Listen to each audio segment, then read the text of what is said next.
दोस्तों, आदरणीय प्रधानमंत्री जी के द्वारा 19 सितंबर 2020 को जब दरभंगा एम्स को स्वीकृति मिली तो हम मिथिलावासी खुशी से झूम उठे कि हम लोग भी अब दूसरे स्टेट को स्वास्थ्य के मामले में पीछे छोड़ने वाले हैं। लेकिन पता नहीं बिहार में किस ससुरे की नजर लग जाती है और हमारे मिथिला के साथ हमेशा से भेदभाव किया गया है। आइए, भैया से वर्कआउट कर रहे थे और नहीं, यहाँ एम्स बन ही नहीं सकता है कभी भी। इतना छोटा एरिया में क्या एम्स बनेगा? इस रोड से कोई अभी मेट्रो बनेगा तो कहाँ जाएगा मेट्रो? दरभंगा एम्स बन जाता तो बहुत खुशखबरी है मिथिला वासियों के लिए ही नहीं, यहाँ तो बहुत दूर दराज के लोग आते हैं, नेपाल के भी लोग आते हैं, सहरसा सुपौल जिला यानी कि तमाम आसपास जो है लगभग 250-300 किलोमीटर से लोग आते हैं यहाँ पे। तो जनता के लिए तो लाभकारी है, बनना जरूरी है। यहाँ अगर एम्स बन जाते तो पूरे बिहार में कहा जाए तो दरभंगा जो मेडिकल के गढ़ है, ठीक है। अगर बन जाते तो अपना मिथिलावासी के लिए जैसे मधुबनी हुआ, सीतामढ़ी हुआ, मुजफ्फरपुर, सुपौल, सहरसा, भागलपुर, इस सबको पेशेंट के लिए बहुत अच्छा रहता। बनेगा सोबन में। अब देखिए मोदी सरकार तो 2019 में उद्घाटन करके गया है एम्स का, आप इलाज करवा लीजिएगा कभी। यहाँ अगर एम्स बन जाता तो कितना अच्छा होता हमारे मिथिलावासी के लिए, बेहतर रहता। आंटी सब पेड़ लगाने जा रही है, हाथ में पेड़ देख सकते हैं। दुर्भाग्य हमारे बिहार का कि बिहार के पॉलिटिशियन हम मिथिला वासियों को सौतेला व्यवहार करती आई है हमेशा से। क्या भैया, मैं इस प्रकार तो नहीं देखता पॉलिटिक्स को। अब हम आप जमीनी स्तर पे हैं तो जमीन देख रहे हैं, जो सरकार है उसे पूरा भारत देखना है। इतना आसान नहीं है, कुछ बोल देना अलग बात है।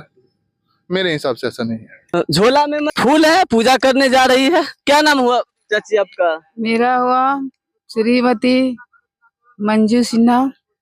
क्या करते हैं आप? हम तो छोटा मोटा जॉब करते हैं। अगर दरभंगा एम्स बन जाएगा तो कितना बेस्ट देखिए, रहेगा? दरभंगा एम्स बन जाता तो बहुत खुशखबरी है मिथिला वासियों के लिए ही नहीं, यहाँ तो बहुत दूर दराज के लोग आते हैं, नेपाल के भी लोग आते हैं, सहरसा सुपौल जिला यानी कि तमाम आसपास जो है लगभग 250-300 किलोमीटर से लोग आते हैं यहाँ पे। तो जनता के लिए तो लाभकारी है, बनना जरूरी है।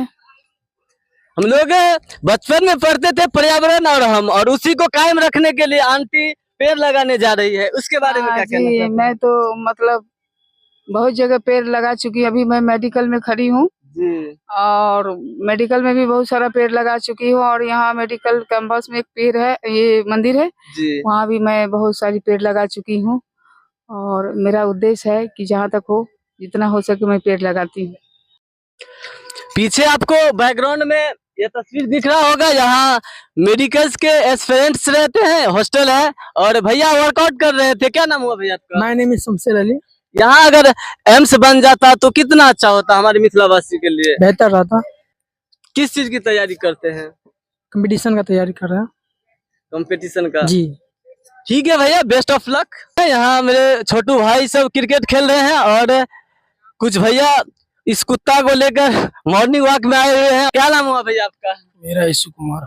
कहाँ घर हुआ आपका? रामगंज, दरभंगा में है। हाँ। ये यहाँ के लोकल्स हैं और घूमने आए हैं, काफी अच्छा लग रहा है और सुबह को टहलना स्वास्थ्य के लिए काफी लाभदायक होता है। और भी हमारे साथ भैया हैं, ये भी टहलने के लिए आए हुए थे। आपका क्या नाम हुआ भैया? रोहित कुमार। क्या कहना चाहते भैया, अगर दरभंगा एम्स बन जाता तो हम मिथिलावासी खुशी से झूम उठते?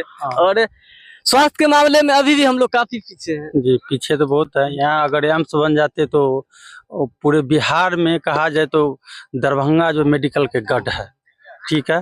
अगर बन जाते तो अपना मिथिलावासी के लिए जैसे मधुबनी हुआ, सीतामढ़ी हुआ, मुजफ्फरपुर, सुपौल, सहरसा, भागलपुर, इस सबको पेशेंट के लिए बहुत अच्छा रहता। अलग स्टेट को भी हम लोग स्वास्थ्य के मामले में पीछे जी, छोड़ जैसे देते हैं। नेपाल और सब होता है, उस सबके बहुत दिक्कत होता है यहाँ आने में। पेशेंट सब आता है, यहाँ मेडिकल सुविधा बहुत कम है, उस सब के लिए बहुत अच्छा होते। दिल्ली नहीं जाना पड़ते, पटना नहीं जाना पड़ते, वो सब और अच्छा होता था। और बिहार के जितने भी पारा मेडिकल के स्टूडेंट हैं उनको भी मौका मिलता। जी, वो सबको भी मिलता मौका, जो भटकता है वो सबके लिए अपना दरभंगा में होम डिस्ट्रिक्ट में मिल जाता, तो उससे अच्छी बात है।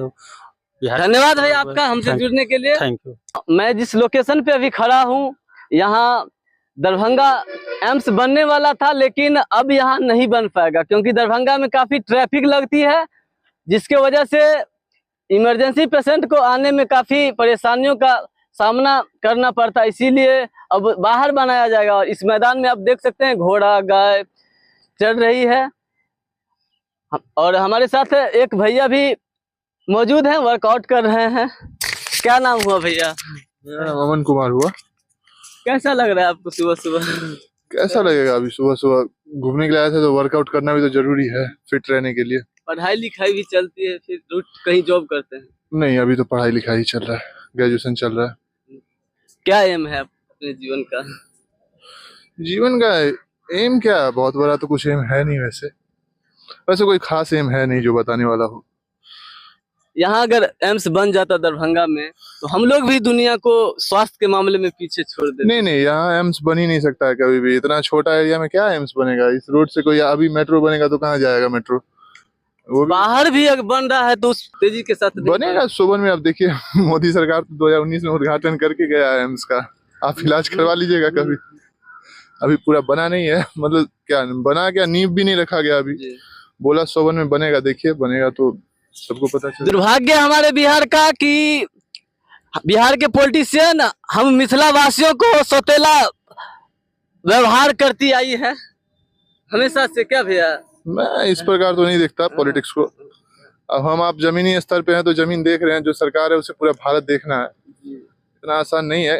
कुछ बोल देना अलग बात है, मेरे हिसाब से ऐसा नहीं है। दुर्भाग्य हमारे बिहार का कि बिहार के पॉलिटिशियन हम मिथिला वासियों को सौतेला व्यवहार करती आई है हमेशा से। क्या भैया?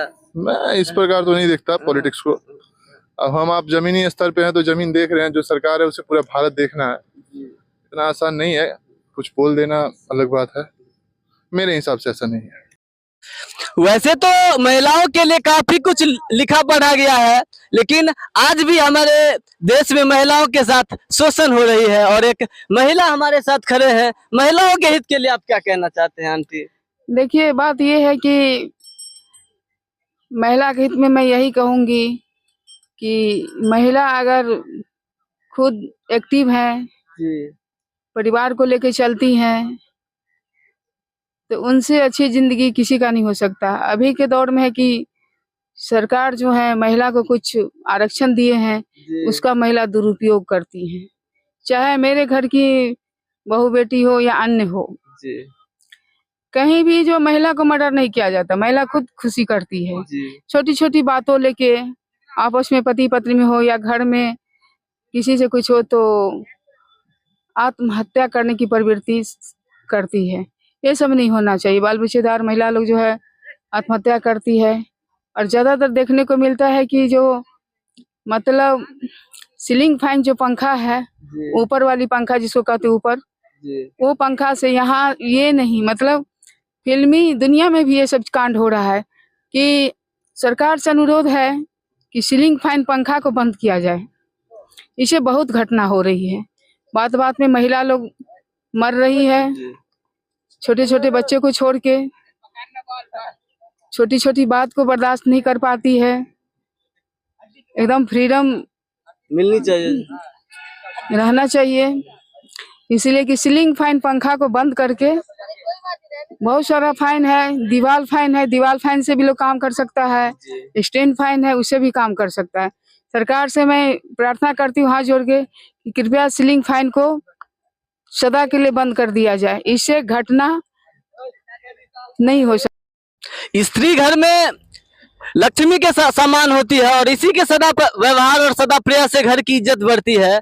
और कितने भी महान पुरुष क्यों ना हो, उनको जन्म देने वाली भी यही होती है। इसीलिए स्त्री की रक्षा सदा करनी चाहिए। और बिना महिलाओं पे ध्यान दिए हुए हम किसी भी समाज को आगे नहीं ले जा सकते हैं। क्या आंटी? हाँ, ये बात तो सत्य है कि अगर हम महिला नहीं रहते इस सृष्टि में तो हमारे पति हैं या सास ससुर या बच्चे कहाँ से आते हैं? सृष्टि का उद्धार कहाँ से होता? कहाँ से जनसंख्या बढ़ती। इसलिए हम पुरुष लोगों से भी कहेंगे कि कोई भी ऐसा बात है, आपस में पति पत्नी एक हम सफर है, तो दोनों एक दूसरे का बात समझे, प्लस माइनस करके चले, और गाड़ी की 2 पहिया बराबर चलेगी, तभी बाल बच्चे लोगों का भविष्य आगे बनेगा। गाड़ी का एक भी पहिया अगर लड़खड़ा गया तो उन लोगों को तो कुछ नहीं होगा, बच्चे लोगों का भविष्य जो है अंधकार में हो जाएगा। इसलिए हम पुरुष लोगों से भी कहेंगे, एक महिला एक माँ है, महिला ही एक माँ होती है, बहन के रूप में होती है, पत्नी के रूप में होती है, सभी रूप में एक महिला है। उनका सम्मान करे, इज्जत दे, उनकी भी भावना को रखें। भाई मरे बल घटे, पिता मरे छत जाए, जिस दिन मरेगी मावरी अर्थात माँ, सारा जग सुना पड़ जाए। दोस्तों, जिनके वजह से आप इस धरती पे आए हैं, जिनके वजह से आपको एक नया जीवन मिला है, जिनके वजह से आप इस संसार को देख पा रहे हैं, उस माँ का आप सम्मान करिए। धन्यवाद हमसे जुड़ने के लिए आपको। हाँ, ये बात तो सत्य आप बता रहे हैं। तो माँ ही सब कुछ है, माँ नहीं है तो कुछ नहीं। माँ का सम्मान कीजिए। माँ पिता, बाजार में बहुत सारी चीज मिल जाएंगे, लेकिन माता पिता को खोजने पे भी नहीं मिलेंगे। इसलिए माता पिता